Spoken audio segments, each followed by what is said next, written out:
Olá, boa noite. Hoje é sábado, 12 de fevereiro. Vamos aos destaques desta edição. Hoje você vai ver que Corpo de Bombeiros e Polícia Militar fazem buscas para achar corpo de homem que teria sido morto em Patos de Minas. Após ser esfaqueado, homem morre em São Gotardo. E ainda hoje você vai ver. Deve continuar chovendo nos próximos dias em Patos de Minas. Com as águas, produtores rurais voltam a contabilizar prejuízos. Chuva derruba pelo menos 6 casas em Lagoa Formosa. Volume de água no Rio Paranaíba continua subindo e mais moradores deixam residências a pressas. Crianças de 5 a 11 anos são vacinadas em Patos de Minas contra a Covid-19. Centro de testagem contra a doença muda de horário em Patos de Minas. O NTV News especial deste sábado começa agora.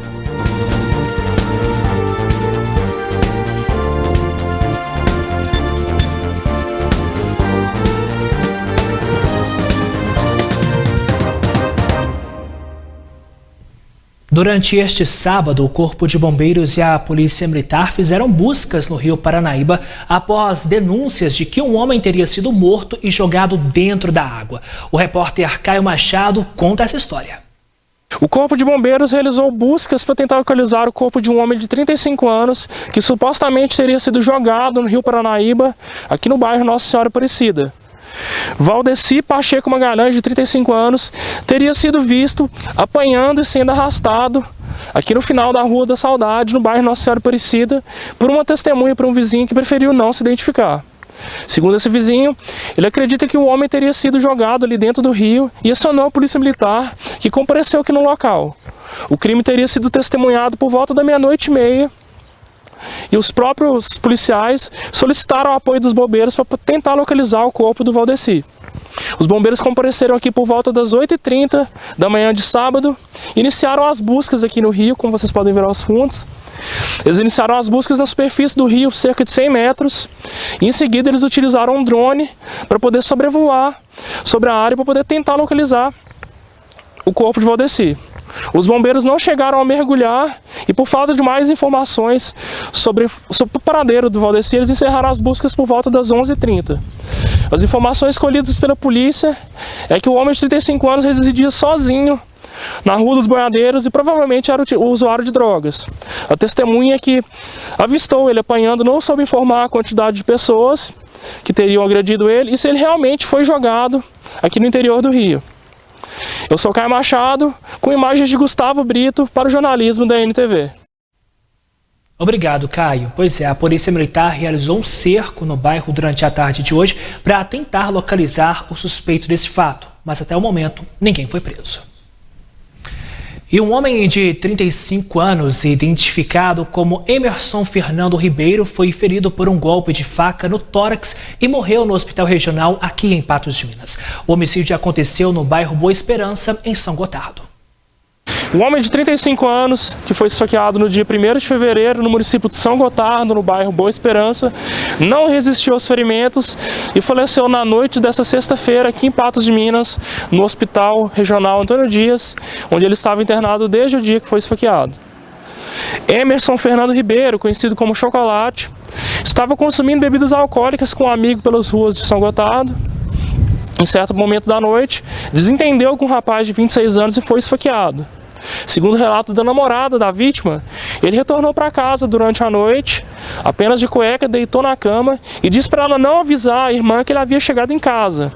Ela suspeitou da situação e percebeu que ele havia sido esfaqueado, já que ele possuía um ferimento na região do tórax.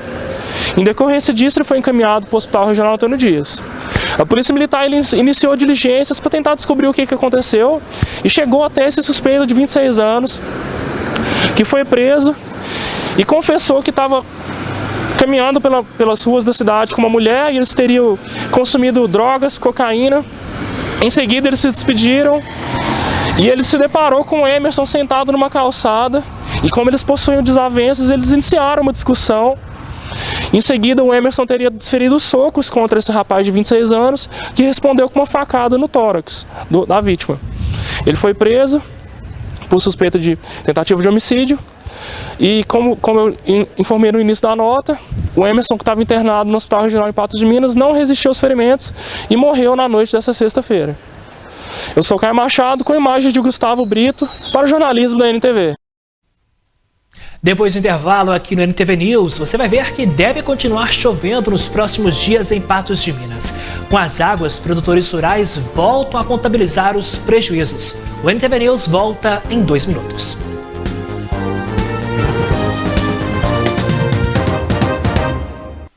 Com as chuvas intensas, os preços de verduras, legumes e hortaliças aumentaram em Patos de Minas. Isso porque, além da dificuldade de transporte pelas estradas, a chuva também tem prejudicado as plantações. Um estudo feito pela Empresa de Assistência Técnica e Extensão Rural de Minas Gerais mostrou que aproximadamente 127 mil produtores rurais do estado sofreram algum tipo de dano ocasionados pelas chuvas nesses últimos dias. Dora Fagundes faz parte dessas pessoas e ela afirma que na sua barraca tem vários produtos em falta. Nessa época de chuva, as verduras ficam muito prejudicadas, né? Então tá faltando muito cheiro verde, alface tá em falta e aí, consequentemente, o preço fica bem mais alto, né?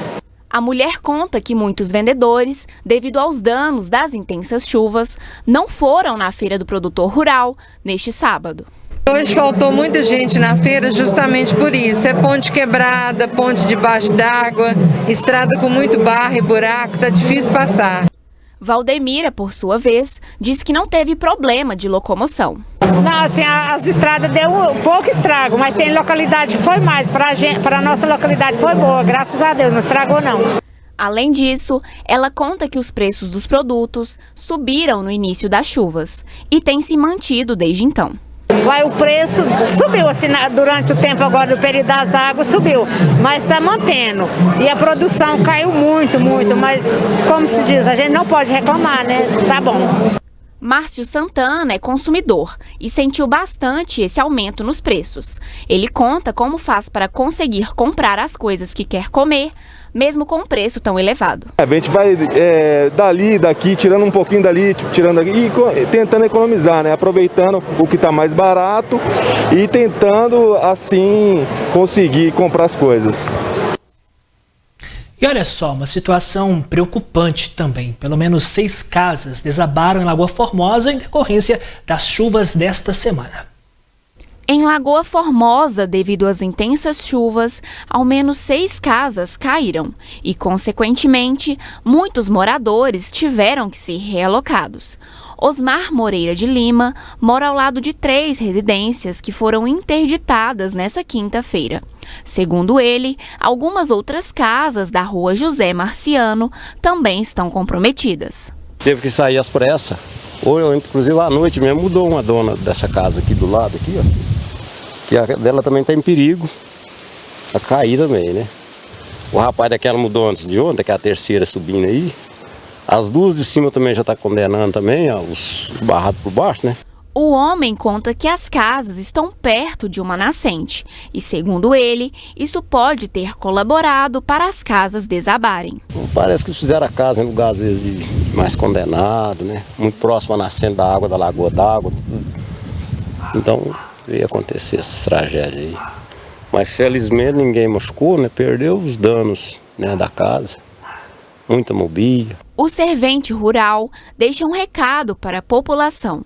Ele pede para que todos se cuidem e levem a sério as chuvas que ainda estão por vir, para que não aconteça o pior. Um alerta, porque vai ter muita chuva ainda pela frente, não fica de qualquer jeito, qualquer barraquinho de baixo, que pode acontecer com ele igual acontece com qualquer outro por aí. Então não brinca com a natureza, porque a natureza é uma certeza que nós temos, é ela, né?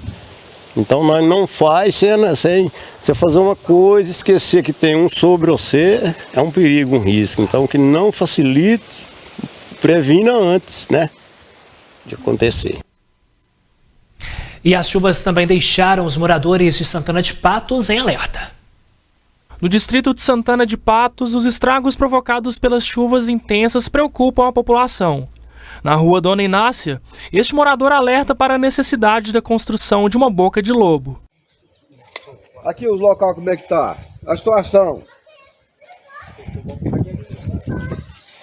Nós não temos condição mais, não tem jeito nem de morar aqui mais, aqui no jeito que tá não, mãe. Outra queixa do morador está relacionada ao fato da tubulação de água estar exposta, o que a torna frágil, pois o cano pode ressecar ao sol e até mesmo romper, causando transtornos. Isso aqui é a rede mestra da Copasa, da Copasa, aqui, por cima do chão. Olha pra você ver a situação que é isso aqui. Eu nunca falar que se faz rede por cima do chão. Primeira vez que eu vejo falar, olha aqui, ó. Aqui os canos, ó, da rede mestra. Os buracos e as más condições das vias impossibilitam a população do distrito de Santana de Patos de transitar e eles cobram por melhorias. Aqui, ó, eu tô com o veículo aqui parado aqui, sem condição de sair na rua, porque não sobe. E eu tenho que trabalhar, e o carro tá aqui, na situação que tá aqui na rua. Nós não tá tendo recurso mais. Tem que tomar uma providência para nós, mais urgência. E a boca de lobo, olha aqui.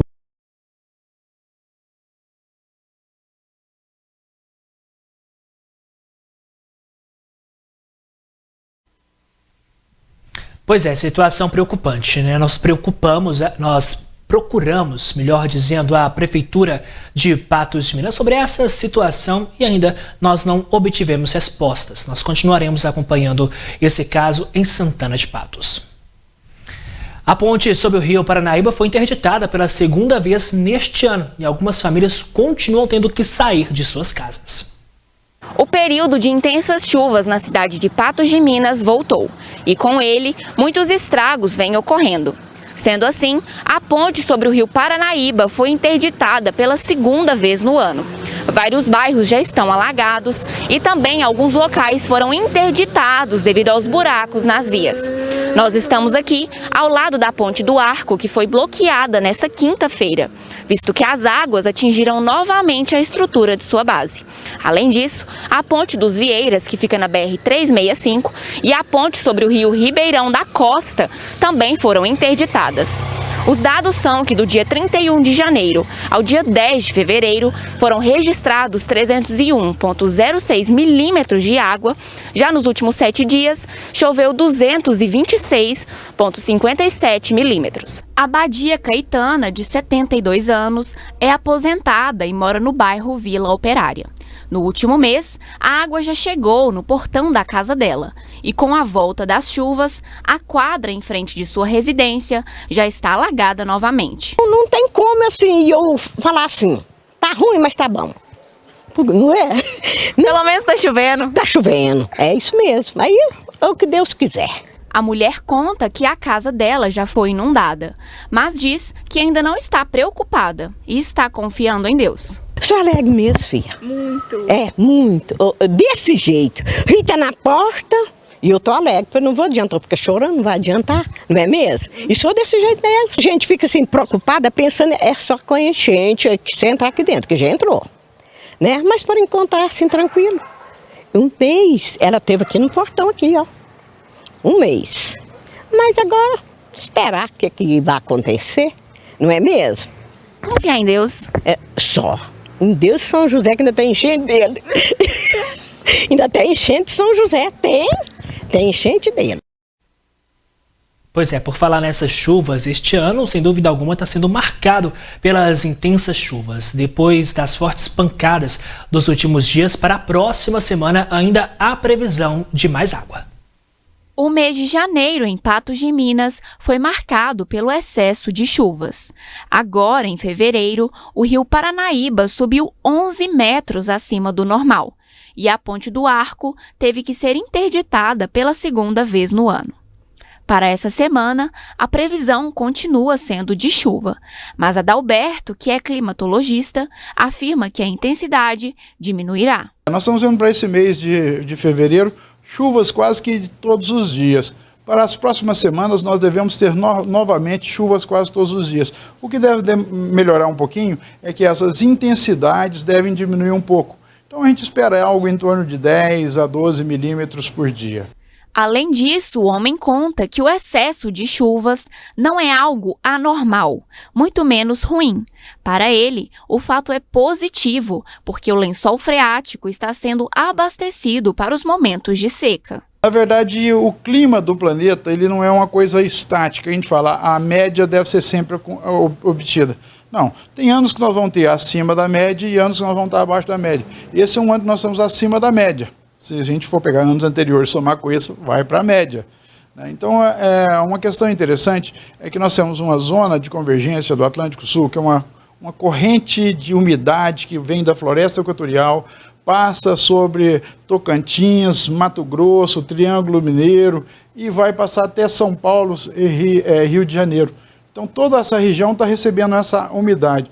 Como essa umidade ela é elevada por diferença de pressão, ela resfria e chove. Então nós estamos tendo isso aí em grande volume esse ano. Graças a Deus, a gente tem que entender que está sendo reabastecido o lençol freático para as próximas estações. Apesar de Adalberto achar de suma importância as chuvas, ele também entende o lado dos agricultores. Tem que entender que para uns a coisa é boa, para outros nem tanto. Quem está com soja, por exemplo, para colheita, que plantou uma soja precoce, que vai fazer uma opção de safrinha, é difícil de colher com essa umidade. E ao mesmo tempo, até para quem está plantando, ele precisa de alguns dias de estiagem para que o solo tenha umidade ideal para o plantio. Então a gente está vendo que a semeadura está um pouco difícil com chuvas diuturnamente, né? Chovendo continuamente. Para o mês de março, a previsão ainda é de chuvas acima da média. É um mês de março que a gente também espera acima da média. Nós esperávamos para o mês de fevereiro uma quantidade de chuva em torno de 230 e para o mês de março em torno de 220. Nós já vemos que fevereiro já extrapolou a média. Agora são 7 horas da noite e 34 minutos, uma notícia de última hora, porque um acidente fatal foi registrado no início da Major Gotti aqui em Patos de Minas. Esse acidente envolve, segundo as primeiras informações, um carro e possivelmente uma pedestre. Ainda hoje, todas as informações aqui no NTV News.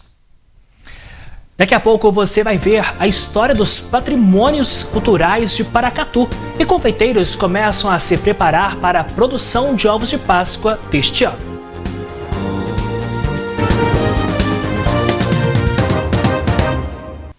Seja para quem está em busca de uma vaga de trabalho ou renda extra, as datas comemorativas como a Páscoa são sempre uma boa oportunidade, principalmente nesse cenário de aumento de desemprego. No entanto, para conseguir se destacar nesse mercado tão concorrido, a capacitação é fundamental.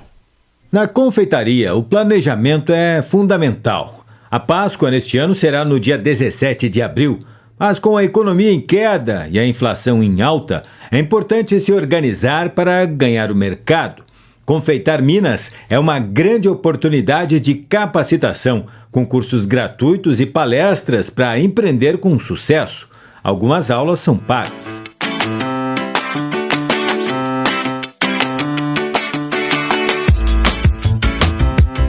Dani Formigueiro criou o evento em 2017. Ela reforça que é preciso se preparar para as oportunidades, ter foco e disciplina. Normalmente, quando a pessoa ela trabalha em casa, ela não tem essa disciplina, essa meta. Então, mistura ingredientes de casa com o negócio, não tem horário, né? Hoje trabalha, amanhã não trabalha, né? Um dia produz, outro dia não. Então, a partir do momento que você se posiciona como empreendedora, né? Você consegue, com essa disciplina, a organizar, fazer seu planejamento e gerar renda. Vou mostrar para vocês que não é cedo para pensar em Páscoa. Ali no fundo, a Jéssica, ela participou do Confeitar Minas no ano de 2020. Tinha talento, vontade, mas precisava foco, estratégia e planejamento para alavancar os negócios. Com a capacitação, Jéssica conseguiu ampliar a clientela e em julho de 2021 abriu a loja para entregar mais produtos ao mercado. Na área da confeitaria, às vezes quem trabalha dentro de casa, né, que gosta, que se identifica com essa área, às vezes não tem muita noção, né, em relação à logística, à organização, à produção dos produtos, à validade, congelamento, descongelamento. Então, assim, são coisas que eu aprendi que foram essenciais para mim conseguir, né, ter uma Páscoa de sucesso. Hoje em dia, a gente atende diversas lojas, né, os lojistas são nossos clientes, empresários, a gente também atende com o delivery, aquela sobremesa de domingo, né, e participamos de vários eventos. Graças a Deus, as coisas mudaram muito.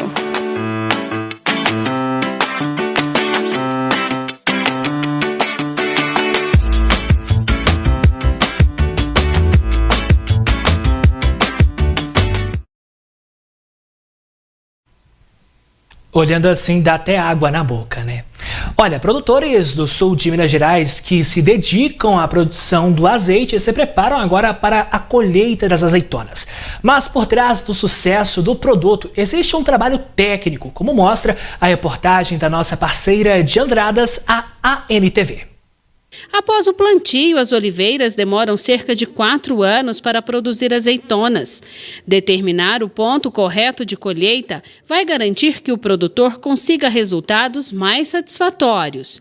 As análises para a safra de azeitonas 2022 começaram no início do ano.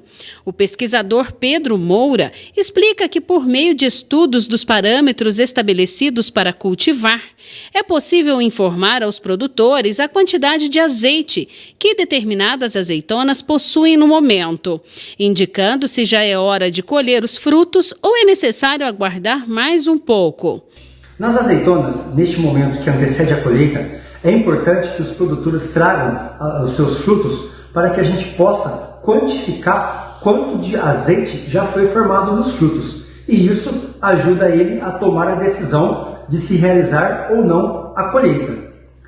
Uma vez que ele opte por não realizar esse tipo de análise e parta para um outro tipo de observação, como por exemplo a observação visual da coloração das azeitonas, pode ser que ainda não se tenha formado todo o azeite no interior dos frutos. Além dessas análises aqui, a gente também realiza análise no azeite, como por exemplo a acidez, o peróxido e a extinção, garantindo a qualidade do produto. Lá na propriedade, vale destacar que ele tem que ficar atento à logística da sua propriedade, da sua colheita, em relação à mão de obra, em relação ao maquinário, à topografia, às condições climáticas, porque pode ser que ele não consiga esperar as azeitonas chegarem no ponto ideal para iniciar a colheita. Aí ele tem que começar a colher um pouco antes, para que lá no final da sua safra as azeitonas ainda estejam em condições ideais para que se produza um bom azeite de oliva.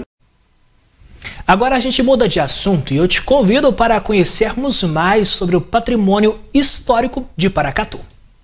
Paracatu é uma cidade histórica centenária que hoje, com 221 anos, mantém o patrimônio protegido e preservado, com lindos casarões e ruas de pedra, que nos levam a outra época.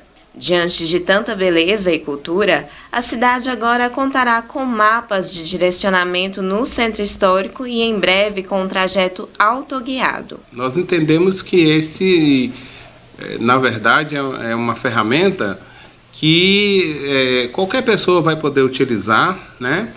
E durante o percurso dessa trilha, ela tem uma trilha de 4 quilômetros, que você pode fazer numa caminhada normal, em torno de 1 hora, você vai poder perceber a evolução da cidade desde o período colonial até o modernista. E aconteceu em Paracatu o lançamento da trilha do patrimônio histórico, que terá um trajeto autoguiado. Através dele, os turistas e também moradores da cidade poderão conhecer as ruas do patrimônio histórico, a história e a arquitetura dos casarões. Essa trilha começa ali no bairro do Santana, normalmente onde começou a cidade. Você vai subir ali pelo Santana, passar pelo Sobradinho, e vem subindo até na Câmara Municipal, né? Depois você tem uma volta na Matriz, você volta, passa pela Casa de Cultura, passa pela Rua do Ávila, sobe aqui até Temístocles Rocha, passa Pinheiro Chagas, e depois você vai à Rua Goiás até chegar na Igreja do Rosário, no Largo do Rosário ali. Em cada ponto dessa trilha você vai ter um totem com um mapa e explicando exatamente em que parte onde você está e quais são os estilos que estão ali naquele trecho. Além disso, nós vamos marcar no chão, a cada 10, 15 metros, nós vamos ter fincada no chão uma calota com a marca do Rico Paracatu, né? Como se fosse lá no Joãozinho Maria, que você vai seguindo a trilha e você vai entendendo também o que está sendo conduzido e dito através dessas pegadas também. A trilha ela vai ter 3 formas diferentes de você fazer a sua interpretação. Nós temos a interpretação comum para o turista, para a pessoa leiga ou para aquele que quiser um tipo de informação que você vai através do celular, através do tablet ou qualquer outro meio que você possa acessar a internet. Você vai perceber, as casas elas vão ter um QR Code, onde você vai, nesse QR Code, poder entender o modelo construtivo, a época, o estilo, e como essas características de cada imóvel. Para as crianças, nós estamos fazendo uma revistinha. É uma revistinha infantil nos moldes que a gente já tem, a turma do Ourinho, e essa turma do Ourinho vai também explicar para as crianças essa trilha. De modo que o pai, a mãe, seja quem for, se tiver acompanhado de uma criança, a própria criança vai lendo na linguagem dela, né? E o adulto lendo e interpretando na sua linguagem. E para além disso, nós temos uma terceira que nós vamos fazer um guia, que é um guia arquitetônico, e aí mais focado na pessoa, dos estudantes de arquitetura, dos arquitetos, né? E pessoas que têm um conhecimento mais técnico e que através desse guia vão também poder contemplar e perceber toda a riqueza que nós temos na nossa cidade através dos estilos arquitetônicos da época. Por falar em Paracatu, as atividades da Unidade de Atendimento Integrado, a UAI, estão suspensas a partir desta segunda-feira como forma preventiva de segurança em razão da suspeita de contaminação de funcionários por Covid-19. Ainda nesta segunda-feira, a unidade deve passar por um processo de desinfecção e todas as medidas necessárias serão tomadas para que a reabertura da UAI ocorra o mais rápido possível. A previsão é que a unidade de Paracatu retorne com as suas atividades no dia 21 deste mês. Ainda hoje, aqui no NTV News, você vai ver mais detalhes do grave acidente que deixou pelo menos uma pessoa morta no início da Major Gotti, agora há pouco. E na volta também a gente vai falar sobre futebol, os selecionados para o jogo da URT deste domingo. E você vai conhecer a história das mulheres na ciência.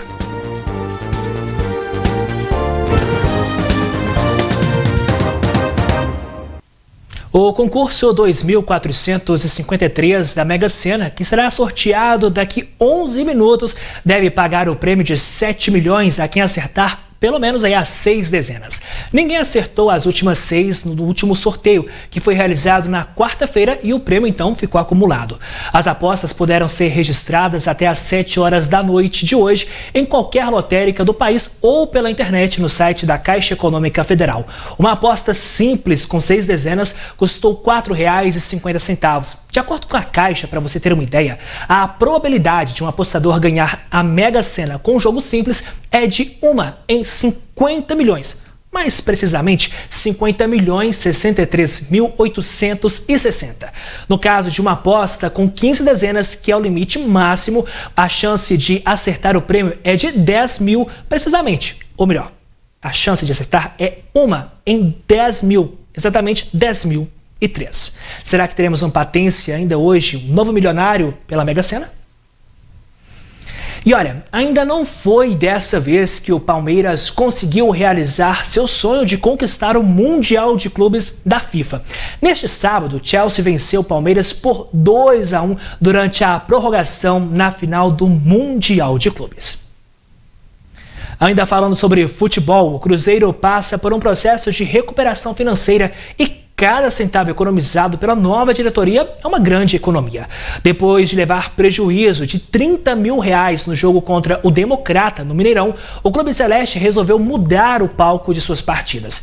Deixará o gigante da Pampulha para atuar no Independência, nos jogos como mandante na primeira fase do Campeonato Mineiro, que devem ser com Uberlândia, Vila Nova e Pouso Alegre. Entre as novidades do time celeste neste ano está o goleiro Devinis, que já fez sua estreia em campo e segue com grandes apostas. E a estreia é um momento único, né? Uma sensação, um sonho realizado. E feliz por ter conquistado meu espaço aqui, ajudar o elenco, sempre que o professor precisar poder contar comigo. E eu pretendo corresponder com essa expectativa. Acho que é uma oportunidade, né? Igual como eu estreiei na primeira rodada, acho que todo menino, todo que é mais da base, que conhece a história, vive o Cruzeiro dia a dia, vê isso como uma grande oportunidade, né? Acho que a rapaziada aí pro jogo lá com a Tombense está muito motivada, acredito que a gente vai fazer um grande trabalho lá e vamos em busca dos 3 pontos. Para cada partida, uma preparação. O objetivo é não perder o foco. Falta de ritmo, o goleiro treina sempre forte, né? Então, no dia a dia aqui, você jamais perde o ritmo. Você treina no dia a dia forte, focado, acho que é difícil acontecer isso. Para o novato, o goleiro Fábio, que foi desligado do Cruzeiro, seguirá sendo uma de suas inspirações. Acho que o Fábio é referência para muitos goleiros. O Cabral é referência aqui, eu tenho outras referências fora do Buffon, e é isso, acho que eu me inspiro para ser observado, sair para aprender, para evoluir, e eu observo assim, não só como o Fábio, como eu falei, Rafael, muitos goleiros por aí afora que eu quero sempre buscar minha evolução. Pois é, falando no Cruzeiro, o jogo do Cruzeiro contra o Tombense, que está acontecendo neste momento, está no intervalo, e o Cruzeiro está vencendo por 1-0. E o Galo, hein? Depois de perder para o RT no São Maciel aqui em Patos de Minas, o Atlético levou a melhor no clássico diante do América neste sábado, jogo válido pela 6ª rodada do Campeonato Mineiro. Guilherme Arana e Savarino marcaram os gols da vitória de 2-0 do Galo no Independência. Com o resultado, o Atlético chegou a 19 jogos sem perder para o Coelho historicamente, somando aí 14 vitórias e 5 empates. O Galo, até o momento, é líder provisório do Mineiro. A equipe chegou aos 13 pontos, mas precisa torcer para que o Cruzeiro não vença o Tombense na rodada. Já o Coelho soma 10 pontos e está no G4 da competição. E a URT encarará amanhã o Vila Nova, às 4 horas da tarde, em Nova Lima. Vamos agora, então, à lista de relacionados. Nós começamos com o mandante do jogo. No Vila Nova são selecionados aí Gustavo, Jairo, Felipe, Luiz Otávio, Breno, Ian, Jonathan Mock, Ferrugem, Derlan e Diego Peixoto. Já no time de Patos de Minas estão aí relacionados Bruno, Camilo, Gindré, Gessé, Frank, Iago Martins, Dudu, Daniel Passeira, Cezinha, Cebolinha e Magdiel. Segundo a análise feita aí pelo site Futebol na Veia, esse confronto que deve acontecer amanhã é importante para os dois times, né? Isso é claro. Nesse jogo, sentindo aí, o jogo deve ser muito disputado, já que o Vila Nova quer garantir a primeira vitória na competição e a URT quer sua segunda vitória seguida para seguir na tabela. Somando a isso, o Vila quer mostrar sua força jogando em Nova Lima e é um jogo muito equilibrado. Pelo outro lado, pelo time de Patos de Minas, vencer significa se manter fora da zona de rebaixamento. Vamos mudar de assunto agora? As mulheres estão cada vez mais presentes na ciência e você vai ver agora, vai conhecer a história de algumas.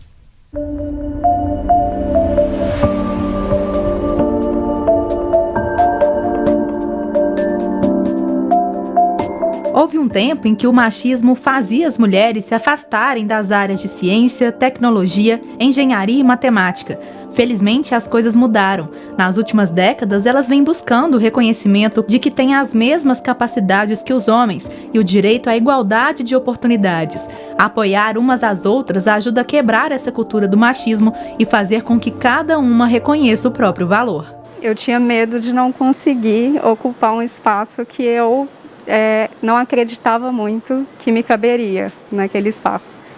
Mas, ao longo do tempo, com incentivo, inclusive de outras mulheres, como é o exemplo da minha orientadora, eu entendi que eu posso sim ocupar esses espaços, que eu posso sim estar na ciência, que eu posso sim estar na bioquímica. O mundo hoje está diferente. Muitas mulheres escolhem a ciência como profissão e até recebem mais bolsas de graduação e pós-graduação do que os homens.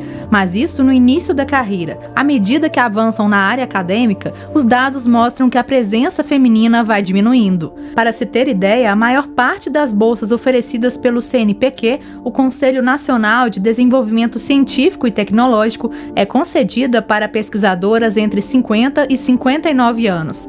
Apenas 19% das bolsas são destinadas para as mulheres entre 30 e 34 anos e 25% para as com idades entre 35 e 39 anos. Essa baixa porcentagem coincide com a faixa etária em que a maioria das mulheres se torna mãe no Brasil.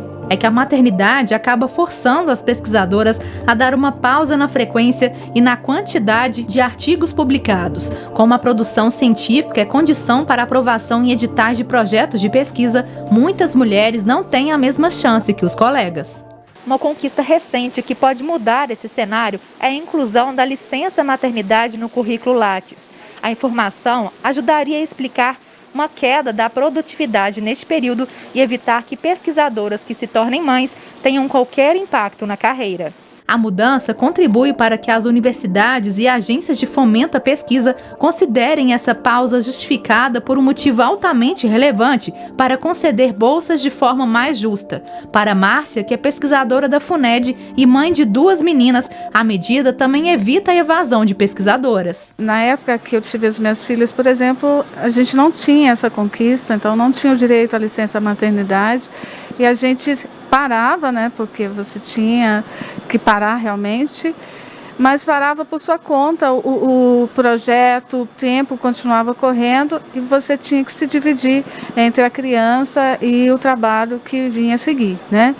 E isso não foi o meu caso, mas com certeza foi o caso de várias mulheres que pararam e não voltaram mais. Isso com certeza vai fazer com que várias outras mulheres se mantenham dentro do trabalho científico, né? A ONU, Organização das Nações Unidas, considera que a ciência e a igualdade de gênero são vitais para alcançar as metas internacionais de desenvolvimento sustentável contidas na Agenda 2030. É preciso apoiar carreiras de mulheres cientistas e pesquisadoras. O estímulo ainda na infância pode despertar grandes talentos.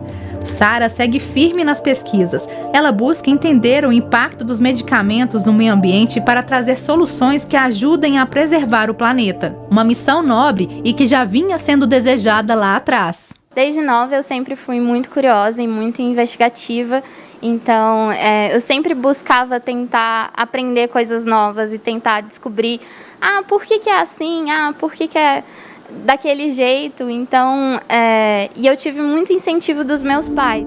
No campo das políticas públicas, um projeto de lei que tramita no Congresso torna obrigatório o incentivo do Estado à participação da mulher nas áreas de ciência, tecnologia, engenharia e matemática.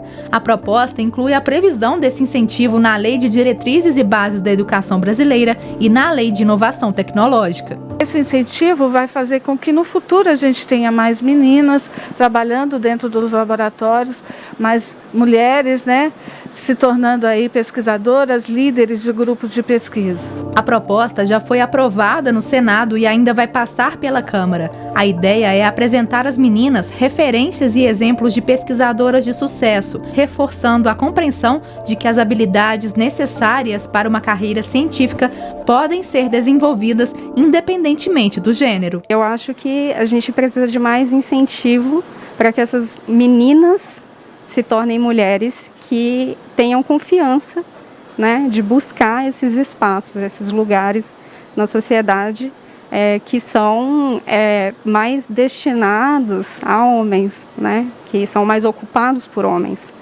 Então eu acho que é uma questão de um processo, talvez, de mudança de cultura mesmo. Quem eu mais vejo na ciência hoje são mulheres, e são mulheres fortes, mulheres independentes e mulheres que enfrentam muitas coisas. Então eu conheço mulheres que enfrentaram aborto, durante um doutorado, durante um mestrado. Então, de onde vem essa força, né? Só a mulher mesmo que consegue passar por tudo isso e continuar tão forte e tão capaz.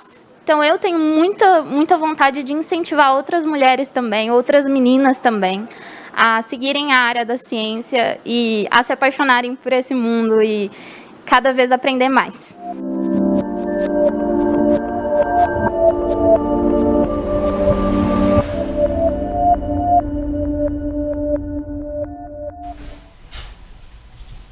Agora 8 horas da noite, 1 minuto, ainda nesta edição você vai ver o grave acidente fatal que foi registrado no início da Major Gotti agora há pouco. A informação é de que há uma pessoa que acabou falecendo no local. A seguir você vai ter mais detalhes sobre esse fato. E você vai ver também depois do intervalo que crianças de 5 a 11 anos são vacinadas em Patos de Minas. E centro de testagem da Covid-19 muda de horário. Nós voltamos já.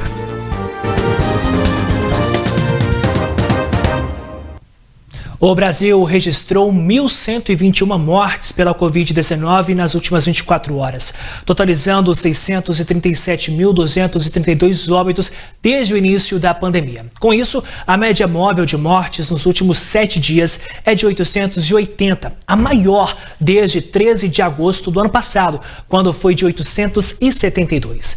Em comparação à média de 14 dias atrás, a variação foi de mais 68%, indicando tendência de alta nos óbitos decorrentes da doença. O país também registrou 166.003 novos casos conhecidos da Covid-19, chegando a 27.291.515 diagnósticos confirmados desde o início da pandemia. Os números são do levantamento do consórcio de veículos de imprensa sobre a situação da pandemia do coronavírus no Brasil. No boletim epidemiológico da Covid-19 deste sábado de Minas Gerais, 65 pessoas morreram pela doença. Com esses novos dados, o total de casos registrados no estado subiu para 3.004.938, sendo que 2.715.796 pacientes já se recuperaram e 230.731 pessoas ainda estão sendo acompanhadas. O número total de mortes pelo coronavírus no estado é de 58.411 pessoas. Vamos agora com os dados da Covid-19 em Patos de Minas, atualizados neste momento. Segundo o painel do coronavírus em Patos de Minas, são 1.327 pessoas recuperando em casa, 570 óbitos informados. Desde o início da pandemia, 26.553 confirmações. O percentual de cura em Patos de Minas é de 92,77%. Quando a gente fala de patenses internados aqui na cidade, são 15 em leitos clínicos e 7 estão em leitos de UTI. Para você que está em casa ter uma ideia, neste mês, 4 patenses perderam a batalha para a Covid-19. No último dia 7 de fevereiro, uma mulher de 85 anos. No dia 3 de fevereiro também, um homem de 67 e um senhor de 59 anos. No dia 1º, um homem de 88 anos de idade. A Prefeitura de Patos de Minas mudou o horário de funcionamento do Centro de Funcionamento à Covid-19. A mudança vale a partir desta segunda-feira.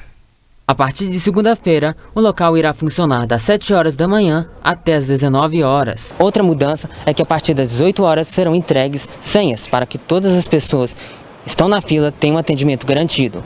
O Centro de Enfrentamento à Covid-19 é destinado para as pessoas com quadros leves e moderados da Covid-19 e vale reiterar, para o atendimento a pacientes com quadros graves está sendo realizado 24 horas na UPA e que fica no bairro Jardim Peluso. Os testes só serão realizados na UPA apenas para pacientes que necessitam de internação.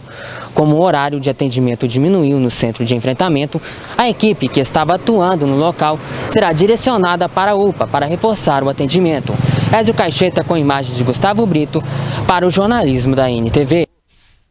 Muito obrigado, Ézio, pelas informações e todo o meu reconhecimento a esses profissionais que estão na luta de frente à Covid-19. E olha só, neste sábado, as crianças de 5 a 11 anos foram se vacinar no ginásio do Unipam. Nossa equipe foi até o local e, para você ter uma ideia, conversou com o Flash, o Batman e até o Capitão América. A reportagem é da Brenda Evelyn e Vinícius Machado. Neste sábado, foi a vez de crianças de 5 a 11 anos se vacinarem no ginásio do Unipam. Foram disponibilizadas cerca de 900 doses da Pfizer pediátrica, que serão aplicadas 10,2 ml em cada criança. Viemos ao local e conversamos com elas para saber o que estão achando. Eu senti dor, mas não chorei. E você, Capitão América? Eu senti dor, mas não chorei. Arthur Pereira tem 6 anos e foi vestido de Flash, mas ele conta que o segredo para não ficar com medo da vacina não é a roupa de super-herói.